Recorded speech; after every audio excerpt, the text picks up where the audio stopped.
इस वीडियो में हम गुप्त वंश के प्रसिद्ध शासक समुद्रगुप्त के बारे में पढ़ेंगे।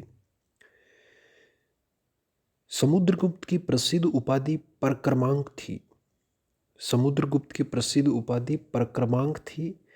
समुद्रगुप्त का शासनकाल 350 ईस्वी से 375 ईस्वी तक था।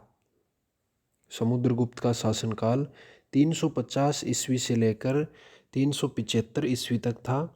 सबसे पहले हम बात करते हैं समुद्रगुप्त के इतिहास को जानने के प्रमुख साधनों की।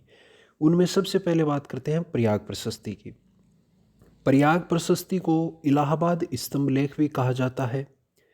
यह मूलतः कौशाम्बी में अशोक द्वारा उत्कीर्ण करवाया गया था। इस स्तंभलेख पर अशोक की 6 राजाज्ञाएं, रानी करुवाकी का लेख, समुद्रगुप्त की प्रशस्ति, बीरबल और जहांगीर के लेख भी मिले हैं। इसका रचनाकार हरिसेन था। प्रयाग प्रशस्ति का रचनाकार हरिसेन था। प्रयाग प्रशस्ति में इसे काव्य कहा गया है। अकबर ने इसे कौशाम्बी से मंगवाकर इलाहाबाद के किले में स्थापित करवा दिया। यह संस्कृत भाषा और ब्राह्मी लिपि में है।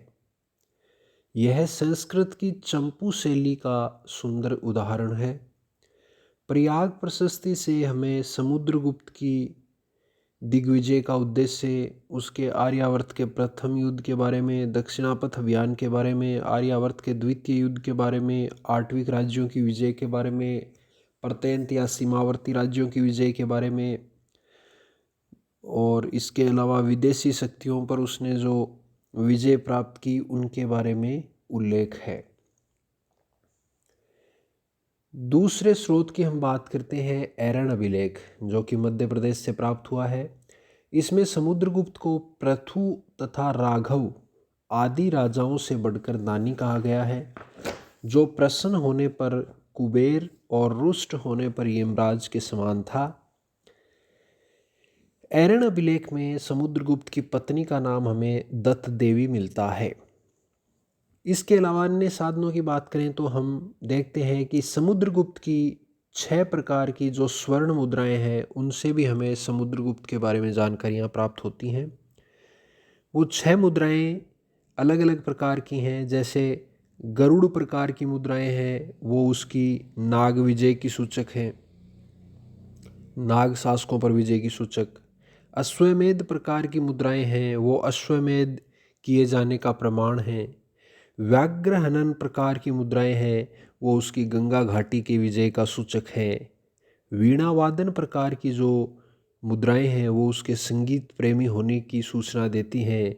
इसी प्रकार धनुर्धारी और परशु प्रकार की मुद्राएं भी हमें मिलती हैं। प्रयाग प्रशस्ति तथा स्कंदगुप्त के भित्री स्तंभलेख में समुद्रगुप्त को लिच्छवी दोहित्र कहा गया है। प्रयाग प्रशस्ति जिसका संबंध स्वयं समुद्रगुप्त से है, और भित्री स्तंभलेख जो कि स्कंदगुप्त से संबंधित है, उनमें समुद्रगुप्त को लिच्छवी दोहित्र कहा गया है, यानी लिच्छवियों का दोहिता।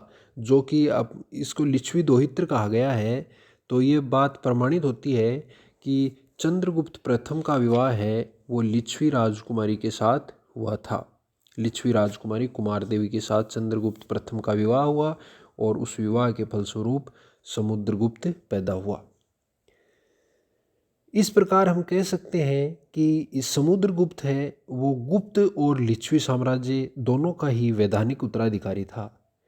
यानी लिच्छवी साम्राज्य जो है, वैशाली का लिच्छवी साम्राज्य, वो कुमार देवी से विवाह के फलस्वरूप चंद्रगुप्त प्रथम को प्राप्त हुआ और इनका गुप्त साम्राज्य था ही। तो इस प्रकार समुद्रगुप्त है वो दोनों साम्राज्यों का उत्तराधिकारी हुआ। अब हम उपलब्धियों की बात करते हैं तो उपलब्धियों में सबसे पहले याद रखना है समुद्रगुप्त की दिग्विजय का उद्देश्य क्या था। प्रयाग प्रशस्ति के शब्दों में समुद्रगुप्त की दिग्विजय का उद्देश्य था धरणीबंध। धरणीबंध धरणीबंध का मतलब है समस्त पृथ्वी को जीतना। धरणीबंध का मतलब है समस्त पृथ्वी को जीतना। अब सबसे पहले अपन बात करते हैं आर्यावर्त के प्रथम युद्ध की। अब सबसे पहला जो शब्द आया है आर्यावर्त। आर्यावर्त से क्या तात्पर्य है? तो मनुस्मृति में लिखा हुआ है कि पूर्वी समुद्र तट से लेकर पश्चिमी समुद्र तट तक तथा विंध्याचल से लेकर हिमालय के बीच स्थित भाग आर्यावर्त कहलाता है। तो आर्यावर्त क्या है? मनुस्मृति के अनुसार पूर्वी समुद्र तट से लेकर पश्चिमी समुद्र तट तक तथा विंध्याचल से लेकर हिमालय के बीच स्थित भाग आर्यावर्त कहलाता है। अब आर्यावर्त के प्रथम युद्ध की जानकारी है वो प्रयाग प्रशस्ति की 13वीं और 14वीं पंक्तियों से मिलती है। प्रयाग प्रशस्ति की 13वीं और 14वीं पंक्तियां हैं वो आर्यावर्त के प्रथम युद्ध की जानकारी देती हैं। इस युद्ध में समुद्रगुप्त ने 3 शासकों को परास्त किया। वो थे अच्युत, जो अहिछत्र का नागवंशी शासक था, इसका साम्राज्य वर्तमान उत्तर प्रदेश में स्थित था। नागसेन, पद्मावती का नागवंशी शासक था, जिसका साम्राज्य वर्तमान मध्य प्रदेश में स्थित था। और कोतकुलज, कोतकुल वंश का शासक था, जिसका संबंध है वो पंजाब के किसी क्षेत्र से स्थापित किया गया है इतिहासकारों के द्वारा। तो ये आर्यावर्त के प्रथम युद्ध की बात हुई कि आर्यावर्त है उसका प्रथम युद्ध है वो प्रयाग प्रशस्ति की 13वीं और 14वीं पंक्तियां इस बात की जानकारी देती हैं। और 3 शासक जिनको समुद्रगुप्त ने पराजित किया वो हैं अहिछत्र का नागवंशी शासक अच्युत, पद्मावती का नागवंशी शासक नागसेन और कोतकुल वंश का शासक कोतकुलज। अब हम बात करते हैं दक्षिणापथ की। दक्षिणापथ की हम चर्चा करें तो सबसे पहले याद रखना है कि दक्षिणापथ का जो समुद्रगुप्त ने अभियान किया उसका उद्देश्य क्या था? उसका उद्देश्य था धन प्राप्ति। दक्षिणापथ के राज्यों के प्रति समुद्रगुप्त ने कौन सी नीति अपनाई? तो वो नीति थी ग्रहण मोक्षानुग्रह की नीति। ग्रहण मोक्षानुग्रह की नीति यानी जब दक्षिणापथ के राज्यों ने समुद्रगुप्त की अधीनता स्वीकार कर ली, ग्रहण कर ली अधीनता, तो उनको समुद्रगुप्त ने मोक्ष प्रदान कर दिया, यानी उनको मुक्ति प्रदान करके उन पर अनुग्रह कर दिया। तो इस प्रकार दक्षिणापथ की नीति का नाम हो गया ग्रहण मोक्षानुग्रह की नीति। दक्षिणापथ से तात्पर्य देखो है विंध्याचल से लेकर कृष्णा और तुंगभद्रा नदियों के बीच के क्षेत्र तक से है। दक्षिणापथ से तात्पर्य विंध्याचल पर्वत से लेकर कृष्णा और तुंगभद्रा नदियों के बीच वाला क्षेत्र जो है वो दक्षिणापथ के नाम से जाना जाता है। और कृष्णा तुंगभद्रा नदी से लेकर आगे कन्याकुमारी तक का क्षेत्र है उसको सुदूर दक्षिण के नाम से जाना जाता है। तो दक्षिणापथ के युद्ध की जानकारी हमें प्रयाग प्रशस्ति की 19वीं और 20वीं पंक्ति से मिलती है। अब देखो इस चरण में प्रयाग प्रशस्ति में उल्लेख है कि समुद्रगुप्त ने 12 राजाओं को परास्त किया। दक्षिणापथ अभियान में समुद्रगुप्त ने 12 राजाओं को परास्त किया। वो 12 राज्य मध्य प्रदेश, उड़ीसा, आंध्र प्रदेश, तमिलनाडु, कर्नाटक आदि राज्यों में फैले हुए थे। वो 12 राज्य कहाँ फैले हुए थे? मध्य प्रदेश, उड़ीसा, आंध्र प्रदेश, तमिलनाडु, कर्नाटक इन क्षेत्रों में फैले हुए थे। जैसे उनमें नाम है कौशल का महेंद्र, महाकांतार का व्याघ्रराज, पिष्टपुर का महेंद्रगिरी, कोटूर का स्वामीदत्त, एरंडपल का दमन, कांची का विष्णुगोप, वेंगी का हस्तिवर्मा, अवमुक्त का नीलराज, पालक का उग्रसेन, देवराष्ट्र का कुबेर, कुस्थलपुर का धनंजय, कोराल का मंटराज।